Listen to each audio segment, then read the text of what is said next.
and Kemp, Gore and Lieberman, Kerry and Edwards, John McCain and Sarah Palin. Our third story tonight, today's losing losers, how they lost, and what follows their loss now that they have lost. Republican Vice President, embattled Alaska Governor Sarah Palin today was asked whether she helped cost McCain the presidency. I don't think anybody should give Sarah Palin that much credit that I would trump an economic woeful time in this nation that occurred about 2 months ago, that my presence on the ticket would trump the economic crisis that America found itself in a couple of months ago, and attribute John McCain's loss to me. But now, having said that, if I cost John McCain even one vote, I am sorry about that, because John McCain, I believe, is the American hero. I had believed that it was his time.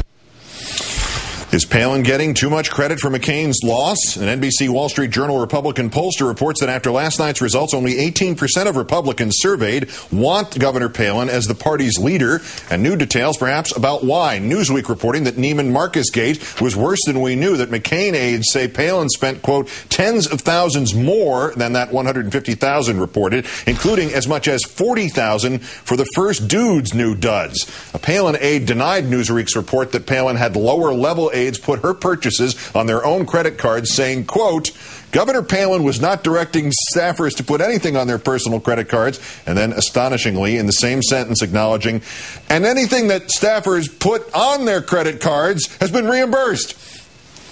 A McCain aide called the shopping spree, and this is one for your SIG file, quote, Wasilla hillbillies looting Neiman Marcus from coast to coast. Damn Republican elites. Newsweek reports that McCain barely even spoke with Palin during their campaign, and that campaign strategist Steve Schmidt had to smack Palin down when she asked whether or not she could speak to the nation during last night's concession speech. Lose your own damn presidential election. Let's bring in Democratic strategist Chris Kofinas, formerly communications director for the Edwards campaign. Chris, good evening. Good evening, Keith. And here come the postmortems. This Wall Street Journal timeline there was the shaky practice debate by Palin, which caused McCain to want to push the reset button on his campaign, hence suspending it putatively, at least, for the economic crisis. The story, their cover story, the spin, the alibi today is it was the financial crisis that did it to John McCain. Is that accurate, or was it how he handled it that was more an impact on the campaign? I think it was how he handled it. You can't control whether a crisis happens. Now, let's be frank, when an economic crisis of this magnitude happens, especially in this political climate, it was not going to help John McCain. But how they handled it exposed serious flaws in McCain's candidacy, and you kind of have to point to two big things. The first was when he came out, and I think it's one of the statements that people are going to be looking at as really kind of a defining moment. When he came out and said the economy was fundamentally sound, it was so out of touch.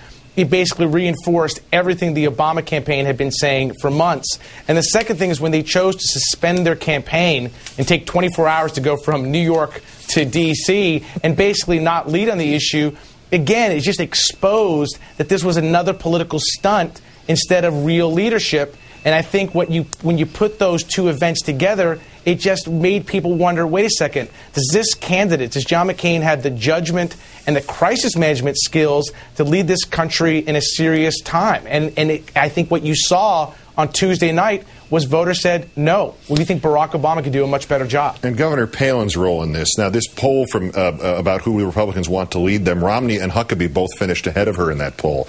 If she does not say, leave politics voluntarily or involuntarily in Alaska, she might stick around to be the slowest moving target imaginable for comedians and commentators. It would be like shooting moose from a chopper. What now for Sarah Palin? Well, no candidate that I can think of has ever risen so fast and fallen so hard. But, Sarah Palin has clearly gotten a taste of the limelight and clearly a taste for Neiman Marcus. I don't expect her to be going away anytime soon. In fact, I hate, it's going to be like a bad comedy or a bad horror movie, depending on your perspective. She's going to be back, I would assume, in 2012. What she's probably going to go is back to Alaska, lay low for a while. Then she's going to end up doing the fundraising conservative circuits, if you will, and then coming out and talking a little bit more substantially and gearing up for a race in 2012. But this is an amazing transformation.